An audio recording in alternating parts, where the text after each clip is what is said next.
안녕하세요. 베스핀 글로벌의 이현주입니다. AWS 서밋에 늘 스피커로 참여하지만 올해는 특히 더 감회가 새롭습니다. 작년에 이어 코로나 때문에 온라인 서밋이 또 개최되었습니다. 하지만 디지털 혁신은 역대급이 아니었나 생각됩니다. 그래서 올해 서밋에서 이 주제를 가지고 이야기한다는 것을 매우 기쁘게 생각합니다. 오늘 아젠다는 서러운 부분에 있어서 디지털 혁신을 꾀하는 금융사들의 이야기를 보고 본론 부분에 KB국민카드 플랫폼 개발부 김민성 팀장님을 모시고 KB페이 프로젝트를 돌아보며 결론적으로 어떤 레슨 런든이 있었는지 알아보도록 하겠습니다. 살아남기 시리즈 어떻게 흘러왔는지 볼까요? 지금은 유튜브에 다 있는 자료입니다. 맨 처음 클라우드가 세상에 나오면서 가장 위기감을 느낀 직군이죠. IT 관리자가 어떻게 살아남을 수 있을까에 대해 이야기를 했습니다. 2018년 이제 IT 관리자가 없어지는 직종이 아니라 더욱 중요해졌음을 모두가 이해하기 시작했습니다. 하지만 인프라 엔지니어로서만 머문다면 클라우드 세상에서 살아남지 못하겠죠. 압스 엔지니어로 변모하는 내용에 대해서 다뤘습니다. 2019년 클라우드는 이제 더 이상 인프라 담당만의 고민거리가 아니게 될 정도로 퀀텀 성장을 하였습니다. 클라우드는 비즈니스랑 연결되기 시작했고 엔지니어 관점에서 C-레벨들이 고민해야 하는 부분으로 확장이 되었습니다. 2020년은 그저 세상에 살아있기 자체가 챌린지였습니다.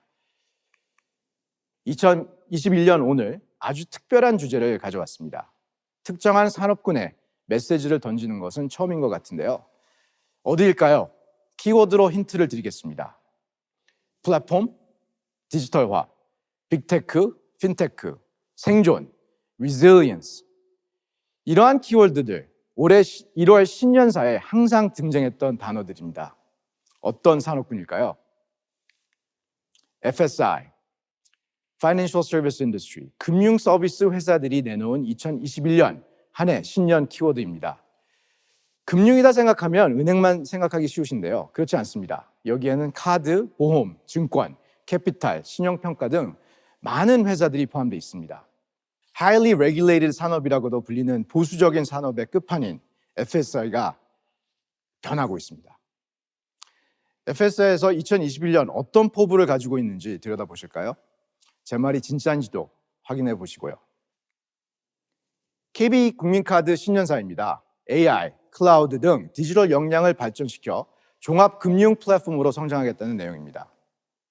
BC카드는 결제 플랫폼을 핵심 역량으로 가져가시겠다고 했습니다. 현대카드는 금융과 데이터, IT 디지털이 하나가 된 기업으로 성장하고 있다고 합니다.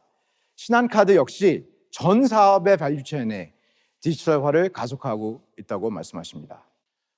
보험사 어떨까요? 삼성화재 모든 가치사슬의 디지털화를 선도한다고 하시고요. 교보생명 디지털 기반으로 기존 비즈니스를 혁신, KB손해보험은 디지털 보험회사가 될 것으로 기대하고 계시네요. 마지막으로 은행을 보겠습니다. KB국민은행 플랫폼으로 연결되는 디지털 경제가 핵심이고요.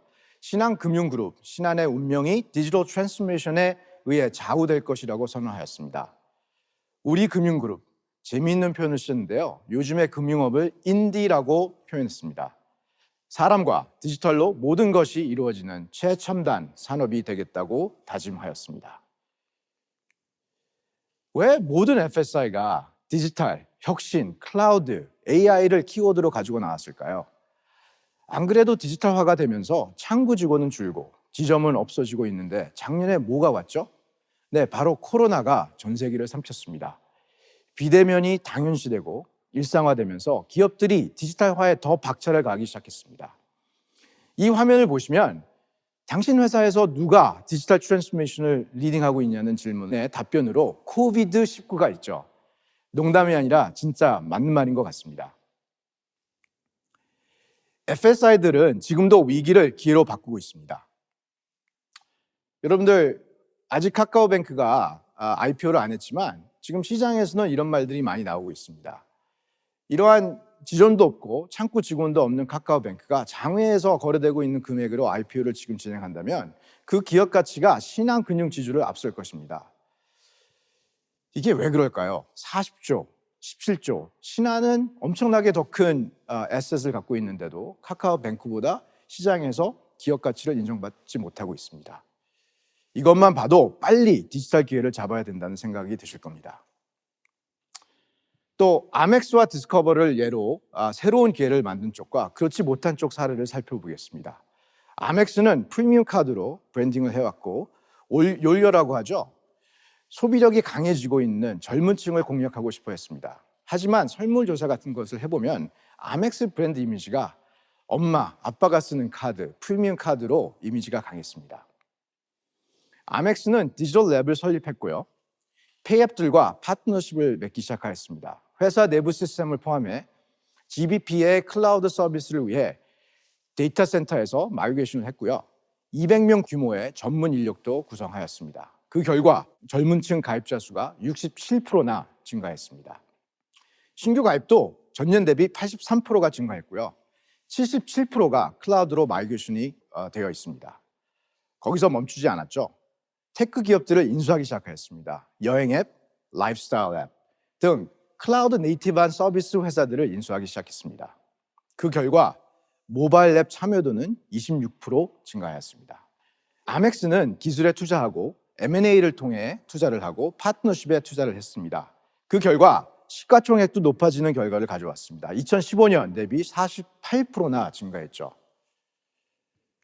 그래서 아멕스의 디지털 행보가 어떤 금전적인 효과가 있었냐는 수치, 카드 사용량이 증가한 것으로 바로 확인할 수가 있습니다. 디지털 랩 설립 시기 이후로 카드 사용량은 계속 플러스를 유지하고 있죠. 그 전에는 마이너스였던 부분입니다. 그런데 이런 생각이 드실 겁니다. 왜 이게 클라우드여야 하지? 이미 어마무시한 데이터 센터와 IT, 기존에 있는 on-premise 레거시 IT에 투자를 했었는데 왜 꼭 클라우드여야 하지? 세 가지로 정리해봤습니다. 먼저 스피드입니다. 내일이면 새로운 기술이 탄생하고 모레면 따라잡을 수 없을 만큼 경쟁자들이 치고 달려나가고 있습니다. 속도가 매우 중요한데요. 클라우드에서는 인프라스트럭처 에서 코드를 바로 쓸 수 있기 때문에 개발할 시간, 적용할 시간이 필요하지 않습니다. 아멕스는 30개국에 3개월 내에 애플리케이션을 배포했습니다. 클라우드였기 때문에 가능한 일입니다. 두 번째, 고객 경험이 매우 중요해졌기 때문입니다. 한 번 들어온 고객이 뭐가 불편해서, 느려서, 세련되지 않아서 이탈하면 절대 안 되죠. 고객은 한 번 불편하면 다시 돌아오지 않습니다. 그러면 고객이 어떤 기능을 자주 쓰는지, 뭐를 좋아하는지, 요즘 유행하는 인싸템은 뭔지를 알아야 합니다. 어떻게 알 수 있을까요? 데이터를 이용하면 바로 됩니다.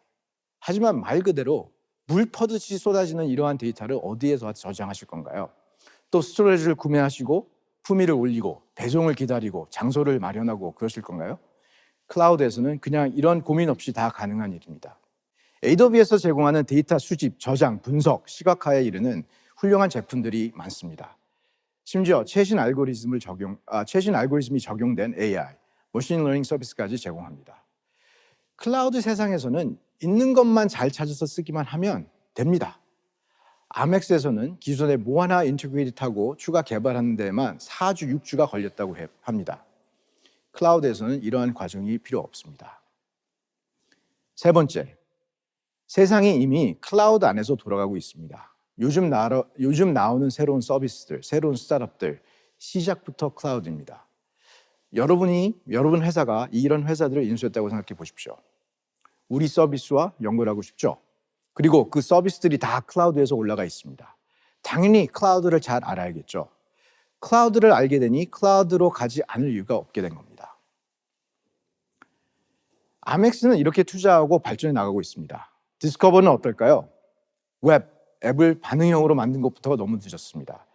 기술 투자도 전혀 없었습니다. 그 결과 아멕스 시가총액보다 7.5배 낮은 결과를 초래합니다. 아멕스 사례에서 배울 점이 있어요. 비즈니스 모델 변화를 클라우드에서 실현했다는 것, 무조건적인 외주가 아닌 사내의 전문 인력을 충원하고 발전시켰다는 것, 그리고 금융 equals waterfall 공식을 깼습니다. 애자일 방법론을 도입해 배포는 작게, 서비스는 빠르게 출시했습니다. 오픈 마인드로 새로운 기술과 파트너십을 만들어 나갔다는 것입니다. 올 한 해 우리나라 금융회사들이 디지털 혁신을 위해 마음에 새겨야 할 부분이기도 합니다. 작년 디지털 플랫폼 혁신에 가장 먼저 뛰어든 카드사가 있습니다. KB국민카드입니다. KB국민카드는 2020년 10월 종합금융 플랫폼 KB페이를 출시했습니다. KB페이의 모든 인프라 기반은 퍼블릭 클라우드 AWS입니다. 그리고 그 인프라 담당은 베스핀 글로벌이 MSP를 맡아 도와드렸습니다. 지금 이 자리에 KB페이 프로젝트를 담당하신 KB국민카드 플랫폼 사업부 김민성 팀장님을 모시고 함께 이야기를 나눠보도록 하겠습니다. 안녕하세요. 김민성 팀장님, 소개 먼저 부탁드릴게요. 네, 안녕하세요. 저는 KB국민카드 내 KB페이 개발 프로젝트에서 인프라 환경 구축을 담당했던 플랫폼 개발부 김민성 팀장입니다. 네, 소개 감사합니다. 함께 해주셔서 감사하고요. KB페이 프로젝트에 대해 몇 가지 물어볼게요. KB페이 프로젝트는 왜 하게 되신 거죠? 네, 아시다시피 핀테크 회사들도 늘어나고 금융업에 도전하는 기업들이 많아지면서 전통적인 금융회사들도 디지털 혁신에 뛰어들기 시작했죠. 기존의 KB국민카드 고객들의 편의성뿐만 아니라 KB의 다른 서비스를 사용하는 고객들에게도 쉽고 간편한 그리고 다양한 서비스를 제공하기 위해 시작되었습니다. 네, 그렇군요. 프로젝트 기간은 얼마나 되었나요? 예, 약 7개월 정도 걸렸습니다. 기획부터 대고객 서비스 기간 포함해서요. 엄청나게 짧은 기간 아닙니까? 네, 맞습니다. 퍼블릭 클라우드 인프라였기 때문에 가능한 일이었다고 생각합니다. 왜 퍼블릭 클라우드를 고려하시게 되었나요? 네, 데이터 3법이 통과되고 마이데이터 사업이 활성화될 것을 고려해 앱에서 다양한 이벤트와 서비스를 성능 부하 없이 유연하게 제공하고자 했습니다. 무엇보다 저희가 작년에 리브메이트 마이데이터 프로젝트를 했는데요. 그때 클라우드 아키텍처를 활용했어요. 때문에 클라우드의 이점은 당연히 알고 있었고 앞으로 이와 연동해서 활용하는 부분까지 고려하다 보니 클라우드로 가지 않을 이유가 없었습니다. 그럼 왜 베스핀 글로벌에게 클라우드 인프라를 맡기신 건가요? 네, 저희도 IT 인력이 있고 KB 데이터 시스템이라는 계열사도 있습니다. 하지만 클라우드 전문가는 아니었습니다. 클라우드로 할 건데 어떻게 해야 되나 고민도 있었는데 마침 작년에 베스핀에서 리브메이트 마이데이터 프로젝트를 하셨었고요. 클라우드에 대한 많은 노하우가 있다는 점을 크게 꼽았습니다. 그리고 이렇게 한 번만 만들어 놓고 끝은 아니잖아요. 고도화도 해야 되고 쌓이는 데이터에 대한 활용 방안도 고민하고 있는 부분인데 여러 가지를 생각했을 때 베스핀 글로벌이 적합한 파트너다라고 생각해 함께하게 되었습니다. 그렇게 말씀해 주시니 정말 감사합니다. KB페이의 클라우드 인프라 구성하셨을 때 특징이 있을까요? 네, 아무래도 결제, 즉 고객의 돈이 오가는 서비스다 보니 안정성은 당연하고요. 보안, 너무나 중요한 요소입니다. 앱에서 발생하는 데이터도 잘 활용하고자 미리 세팅해 놓은 부분도 있고요. 은행 서비스가 편견이 있는데 무겁다, 한 덩어리로 되어 있기 때문에 어느 한 부분을 건드리면 다 손을 봐야 한다. 때문에 건드리고 싶어도 못 건드린다는 편견 아닌 편견이 있습니다. 이 부분도 고려하셨는지요? 네, 맞습니다. 그래서 저희 아키텍처는 MSA, 즉 마이크로 서비스 아키텍처로 구성되어 있고요. DB도 최대한 목적에 맞게 쪼개어 구성해 놓았습니다. 요소를 작게 구성하다 보니 서비스 업데이트도 편해지고 뭔가 날렵해졌다는 그런 느낌이 있습니다. 보안은 어떠셨나요? 아주 까다로운 컴플라이언스 등 조건이 많았을 텐데요. 네, 사업 착수 전부터 정보보호위원회를 통해 보안성 심의를 수행했었고요. 소스코드 취약성 점검 및 모의 해킹 점검도 당연히 수행했습니다. 지금도 KB페이 앱에서 데이터가 쏟아지고 있을 텐데요. 어떻게 모으고 활용하고 계신가요? 네, KB페이 앱에서 생성되는 많은 데이터들이 저희 데이터 분석 도구로 전송되고 있습니다. 여기에는 회원 관련 정보만 있는 게 아니라 결제 수단이나 금융 서비스, 이벤트 참여 정보 같은 내용이 다 들어가 있고요. 현업 마케터가 분석한 데이터를 서비스에 반영하는 용도로 활용하고 있습니다. 네, 그럼 마지막 질문 하나 드리겠습니다. 클라우드로 하시니까 어떠신가요? 정말 좋다고 생각이 드십니까? 네, 당연합니다. 클라우드가 아니었다면 7개월이라는 프로젝트 기간을 맞출 수 있었을까 생각이 되고요. 저희에게 서비스 런칭만큼이나 중요한 게 서비스 운영인데요. 자체적으로 성능을 평가했을 때 AWS로 인프라를 구축한 후 운영 시스템의 인계 성능치가 8배 증가한 것을 확인할 수 있었습니다. 아주 만족하고 있습니다. 추가로 말씀드리자면 KB국민카드는 작년 총 영업이익이 9천억을 돌파했습니다.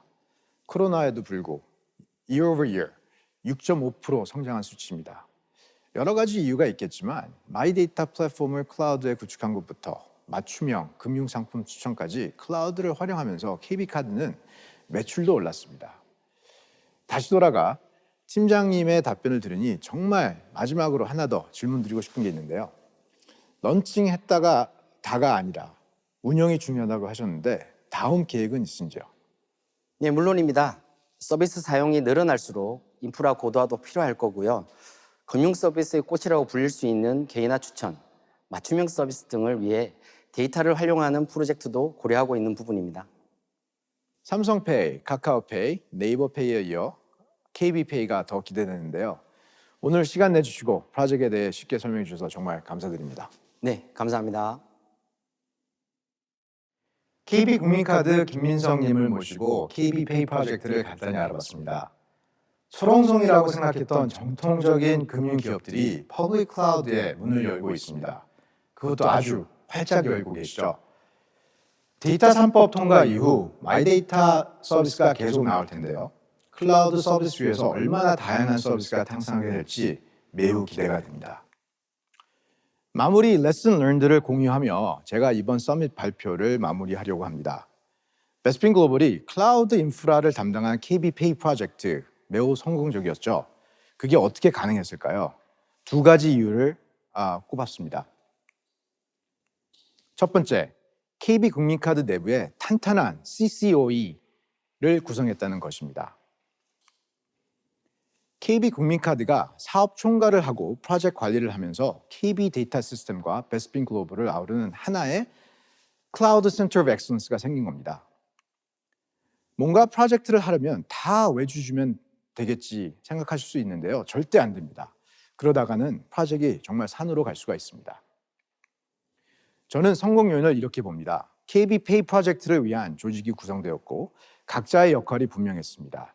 KB국민카드는 프로젝트 총 책임 및 비즈니스 영역을 담당했다면 KB 데이터 시스템은 개발 부분을, 베스핀 글로벌은 AWS 인프라 부분을 담당한 거죠.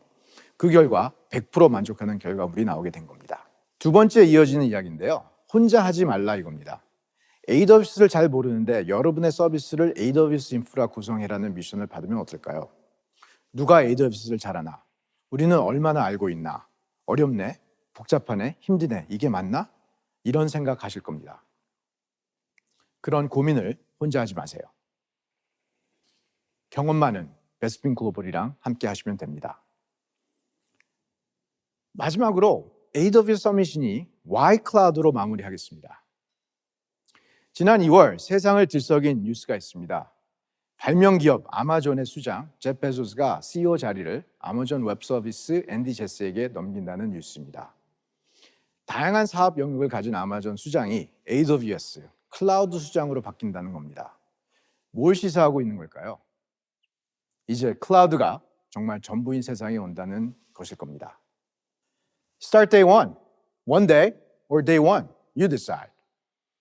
제프 베조스가 한 말입니다.